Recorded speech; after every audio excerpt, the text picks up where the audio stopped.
All right, let's get right into this critical safety briefing. We're breaking down EASA's Proposed Airworthiness Directive 25144, and it's all about a key safety issue on the Airbus H160-B helicopter. If you fly or maintain this aircraft, you're going to want to pay close attention. So here's what we're going to cover. We'll start with the new directive itself, then dig into the specific risk, these MFD failures. We'll show you exactly which helicopters are affected, then walk through the two-part action plan EASA has laid out. After that, we'll talk about the real-world impact on your operations, and finally, the timeline you need to know. Okay, first up, the directive. On September 16th, 2025, EASA put this proposal on the table. Why? To tackle a known and potentially very dangerous safety issue lurking in the H160B's avionics. At its heart, this whole thing is about the multifunction displays. What's been happening is that the HELIONIX Ethernet network, the system that runs these displays, can fail. So this proposal is all about laying out the mandatory steps to make sure that doesn't happen. So let's dig into the why behind all this. Why is EASA taking this action now? Well, it all comes down to a specific kind of network failure that has some pretty serious consequences. Let's get into the nitty-gritty. We're talking about a failure in the HELIONIX Ethernet network. In plain English, if a certain wire gets damaged or a connection comes loose, it can throw the whole avionics system out of whack. And for the pilot, the most immediate, most alarming thing is that their screens, they just go blank. And this is where it gets really serious. You can see the domino effect right here. It can start with something that sounds simple, like a damaged wire. But that quickly cascades into network instability, which leads to all the MFDs going dark. From there, the pilot's situational awareness is just gone, which creates the ultimate risk, potentially losing control of the helicopter.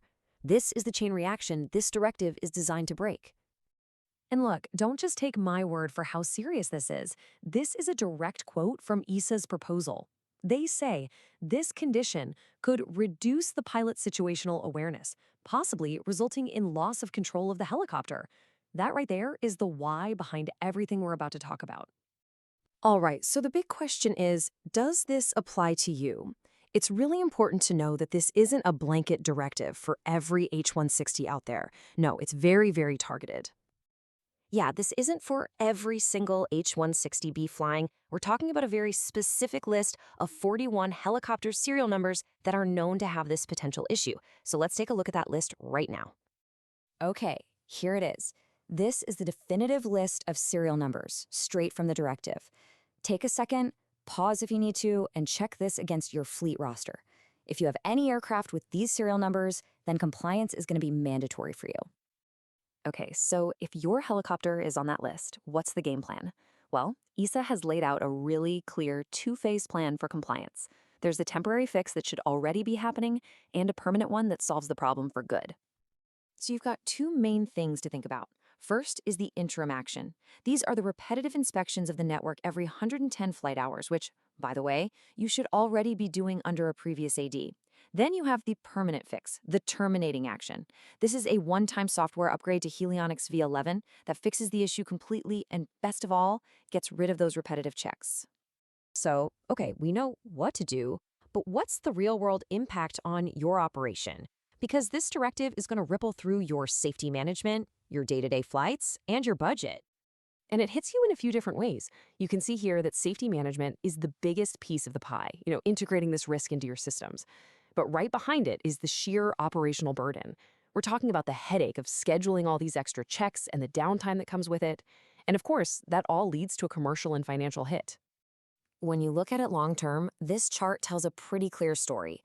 If you stick with just the inspections, your costs and your downtime just keep adding up and up. In contrast, that software upgrade is a one-time investment, a single hit to the budget, and then you're done. From a planning perspective, it's pretty obvious which strategy makes the most sense. All right, let's talk deadlines. This is the timeline you absolutely need to have on your radar for maintenance planning and to make sure you stay compliant. So let's walk through this. A quick look back, those repetitive inspections should have kicked off way back in July 2022, and your flight manual should have been updated by August of that year.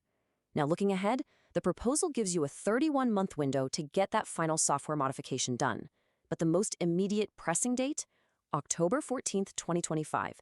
That is your deadline to get comments in to EASA. And I've got to emphasize this point because it's so important. This is a proposed airworthiness directive. It is not set in stone yet. EASA actually wants to hear from operators like you. If you have data, if you have concerns about the operational impact, now is your chance to speak up. Your input could literally change the final rule. So, we'll leave you with this question. Are you on top of the repetitive checks? Have you started planning for that software upgrade?